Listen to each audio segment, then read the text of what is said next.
আসসালামু আলাইকুম। মসামের নতুন ভিডিওতে আপনাকে স্বাগতম জানাচ্ছি। এই ভিডিওতে আমরা প্রাচীন মিশরীয়দের মৃত্যুর পরে এবং পরকালের বিষয়ে গভীর ঐতিহ্যের কথা জানব। তারা বিশ্বাস করত যে মৃত ব্যক্তির আত্মা যদি তার দেহে প্রবেশ করতে না পারে তবে কবরে সুখী হবে না। এই বিশ্বাসের কারণে অনেক দেহকে মমি করা হতো যাতে তারা পচে না যায় এবং আত্মা তাদের মধ্যে প্রবেশ করতে পারে। সম্প্রতি একটি 2500 বছর পুরানো মমির ঢাকনা খোলার একটি ভিডিও দৃষ্টি আকর্ষণ করেছে।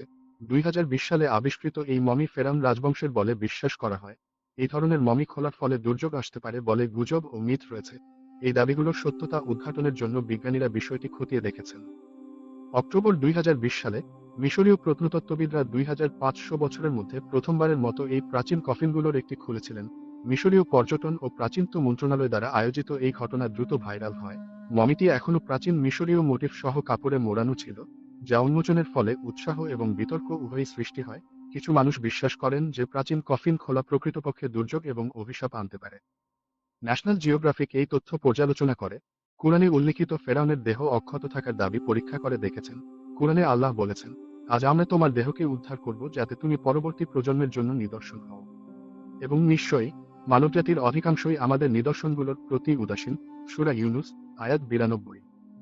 1975 সালে অধ্যাপক মাইকেল ডুরন কায়রো মিশরে ফেরাউনের অঙ্গের নমুনা গ্রহণ করেন এবং দেখতে পান যে সাগরে নিমজ্জিত হওয়ার পরও দেহটি অক্ষত ছিল।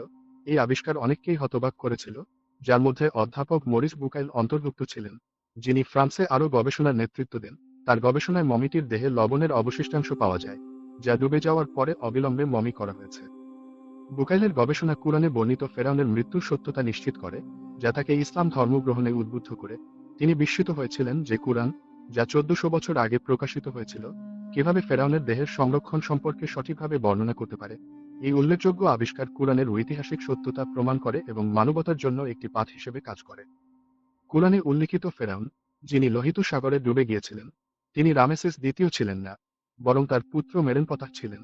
নবী মুসার প্রতি বিরোধিতা করে ফেরাউন ইসরায়েলীয়দের লোহিত সাগরে তাড়িয়ে নিয়ে গিয়েছিলেন, যেখানে আল্লাহর ইচ্ছায় সাগর ভাগ হয়ে গিয়েছিল এবং মুসা ও তার অনুসারীরা পালিয়ে যেতে সক্ষম হয়েছিলেন।